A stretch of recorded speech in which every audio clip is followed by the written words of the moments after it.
Ser Minero. Tiempo para hablar de minería y de todo lo que la rodea, como siempre de la mano del Museo de la Minería y Siderurgia de Sabero, y Roberto Fernández es su director. Roberto, muy buenas tardes, hola.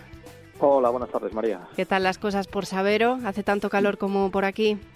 Bueno, estamos así con muy buen tiempo y con mucha gente visitándonos y muy buen ambiente, o sea que encantados. Recordamos que viajar a la montaña siempre es un buen plan para estos calores, que seguro que por allí están las cosas más relajaditas. Hoy hablamos, Roberto, del salvamento minero, de los peligros que entraña, bueno, no sé si debería decirlo en pasado, que entrañaba la mina, y lo haremos con alguien que pertenece a una de las brigadas de salvamento más respetadas del mundo, ¿verdad? La asentada en Asturias. Pues sí, vamos a hablar de, como dices tú, de los peligros que encierra el trabajo en la mina, cómo se han podido evitar, cómo se ha actuado cuando no fue posible evitar estos accidentes, y nos acompaña pues también un invitado muy especial, ¿no? Él es buen amigo, Sergio Tuñón, es asturiano, de Pola de Lena, que eso ya dice mucho, minero, ingeniero de minas por la Escuela de Mieres y además durante muchos años pues fue miembro de la Brigada Central de Salvamento Minero de Asturias, también una temporada director de la misma, una de las brigadas pues más importantes y más reconocidas. Y Sergio, aunque ahora está ya jubilado, pues todavía sigue con esta pasión por la minería y por el salvamento minero, y pues colabora en muchos lugares, como en el museo, que este sábado dará una charla hablando de salvamento minero, pues difundiendo la labor de estas brigadas. Sergio Tuñón, muy buenas tardes. Hola, buenas tardes. Sergio. Un placer saludaros. Bienvenido a Ser Minero. Como dice Roberto, fue director de la Brigada de Salvamento de Asturias, que si no me equivoco, Sergio, debería este año cumplir 110 años, ¿no?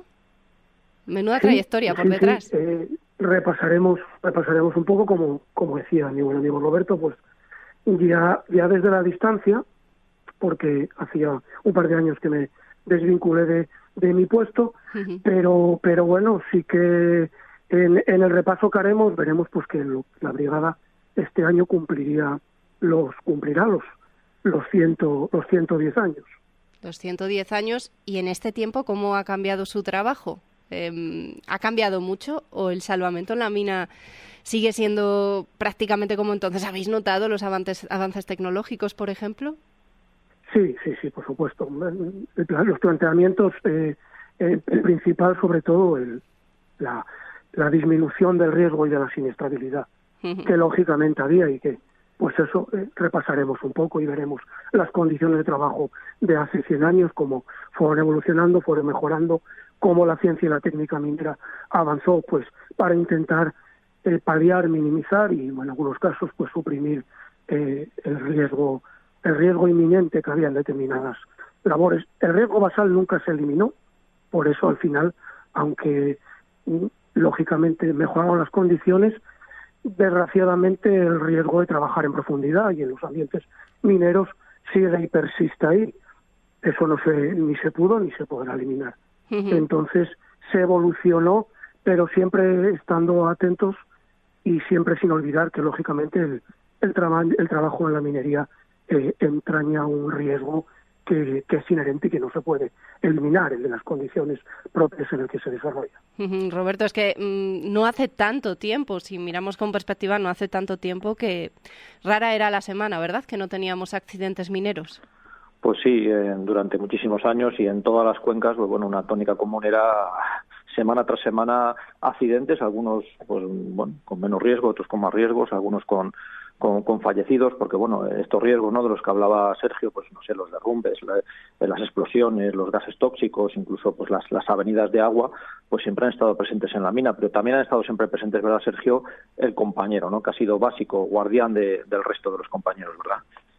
Sí, el salvamento minero y pues ahora en esta nueva etapa que vas leyendo, investigando, que vas pues viendo un poco también otros tipos de minerías, el compañerismo siempre estuvo ahí. La brigada no deja de ser un instrumento de organizar, de intentar dotar de medios pues para ese sentimiento, ese instinto natural de ayuda al compañero, mucho antes de las fechas, de los hitos de creaciones o de formaciones de brigadas, ya había gérmenes, y antes de esos gérmenes pues estaba el mero sentimiento de ayuda y de colaboración y de compañerismo que hubo no solamente en la minería del carbón, sino mucho antes en todo tipo de minerías. En la minería metálica en Huelva tenemos el caso del Pozo Alicia, con cinco trabajadores que en un incendio accedieron con técnicos ingleses, y que la Río Tinto Minera, empresa inglesa, condecoró porque, bueno, entregaron su vida en el intento de salvar lo que era la mina. Entonces, creo que fue un intento de evitar esa entrada muchas veces donde más el corazón que otra cosa primaba, dotar de medios, de entrenamiento, de formación para canalizar las actividades de rescate. Porque claro, llega un momento... Sí, Roberto. Perdona, María, no, le decía Sergio que llega un momento, como dice él, en que ya se profesionaliza, ¿no? Sobre todo en las grandes empresas, ¿no? Las brigadas de salvamento, y ya se elige un poco, ¿no?, a los mejores o a los más veteranos, supongo, y además los dotan ya de unos medios adecuados, técnicos. Sí. No hay que olvidar que muchas de esas actividades y esas labores de salvamento, como la que citaba en Río Tinto, pues terminaba con el fallecimiento de los propios rescatistas. Entonces, bueno, sí que se consideró además los que tenían potestad y capacidad para poder acceder a los medios tecnológicos de aquella muy avanzados, los equipos de respiración, los detectores, lo que eran los incipientes medios de control ambiental, de salvamento médico, los pulmotores, eran los únicos que podían acceder por la capacidad económica y empresarial, y son los que lógicamente dan esos primeros pasos. Sí, quería preguntarle yo, Roberto, a Sergio, que cómo se organizaba el trabajo de una brigada en aquella época. Evidentemente nos hablas de que sus componentes eran los que más experiencia, ¿no?, tenían, pero ¿tenía alguna preparación especial? ¿Había algún tipo de entrenamiento? A ver, los procedimientos mineros, antes me preguntabas que lógicamente que si había evolucionado, obviamente sí, lo que son los medios materiales, mucho. Básicamente los procedimientos de trabajo y de selección del personal siguen siendo, o debieran de ser, los mismos. Es decir, había una selección de los mineros veteranos con una formación y una experiencia minera considerable. Luego estaba por parte de la empresa la dotación de equipos, la formación en esos equipos. Imaginemos hace 100 años pues una primera formación básica en primeros auxilios, cuando desgraciadamente pues el índice de analfabetismo era muy elevado. Entonces, esa primera parte también tenía que convivir con una organización de los trabajos. Inicialmente, en los primeros años, las primeras etapas, caso de la Brigada de Salvamento Minero, los brigadistas estaban a tiempo completo. Se demostró por la práctica, como prácticamente casi todo lo que en esta profesión nuestra, que se perdía operatividad. Contacto con la mina era fundamental. Entonces se decidió que hubiera una rotación, una temporada, un mes, en el caso de la brigada, trabajando en la mina para no perder el contacto, las habilidades, el conocimiento minero, y luego otro mes más de retén por si acaso había una emergencia. En otro tipo de brigadas, que también lógicamente, pues oye, estando donde estamos, hablaremos, muchas veces por el tamaño, por la capacidad empresarial, lo que se hacía era una dedicación exclusiva al trabajo, pero luego una serie de prácticas semanales, mensuales, específicamente de brigada. La idea era, si te das cuenta, en resumen, el entrenamiento de la mina fundamental, no perder esas habilidades, esa gestión del trabajo minero, y luego compaginar determinados días, o incluso, en el caso de la brigada, un mes entero, la formación específica de brigada. Roberto. Y cuando llegaba un accidente, un aviso de accidente, Sergio, pues ¿qué protocolo seguíais? A ver, en el caso de la brigada, pues lógicamente llegaba el aviso al retén que se encontraba de guardia en ese momento, salía pues con los medios disponibles.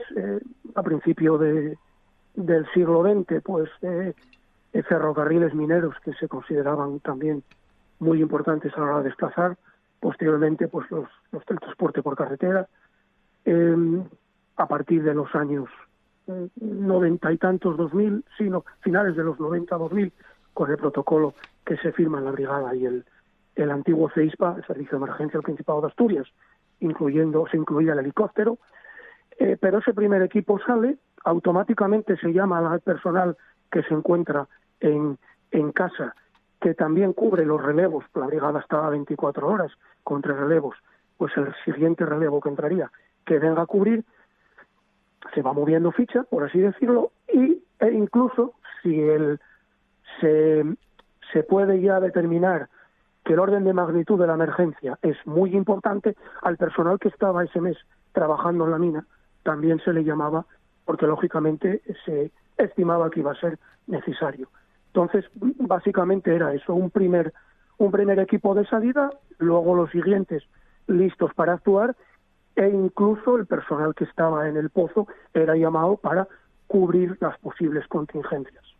Y luego, una vez que llegáis allí, bueno, pues aplicáis la máxima esa, ¿no?, de todas las brigadas de salvamento, que es que ningún compañero queda dentro, ¿verdad? Bueno, yo creo que es una opinión personal. Creo que eso, digamos, como lema, como digamos, como máxima, si te das cuenta, es una constante en la minería y en la de carbón, donde la solidaridad y el compañerismo está muy presente más.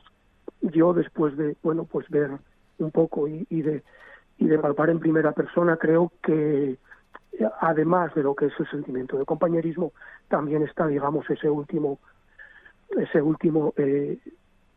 detalle, ese último parabién con la familia, de que por lo menos puedan velar y puedan tener al ser querido cerca. Es una sensación cuando, desgraciadamente, pues incluso de los primeros momentos de accidentes graves, que sabes que, bueno, que lógicamente la probabilidad es muy baja, o a lo mejor incluso ya sabes, pudiste comprobar que no hay signos de vida, bueno, pues solo queda, digamos, esa parte de dar por lo menos paz a los familiares y que puedan velar y honrar la memoria del ser querido, y bueno, no deja de ser también una manera de paliar un dolor como es la pérdida de un familiar. Sí. El compañerismo y el respeto siempre entre los mineros, entre los trabajadores de la mina.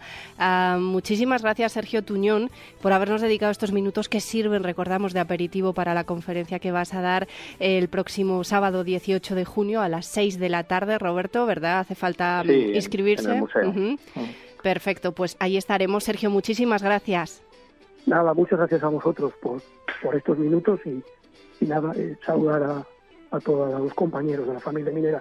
Un abrazo y muchas gracias. Gracias, Sergio, y gracias también, Roberto. Llegamos a la 1. Hasta el próximo lunes.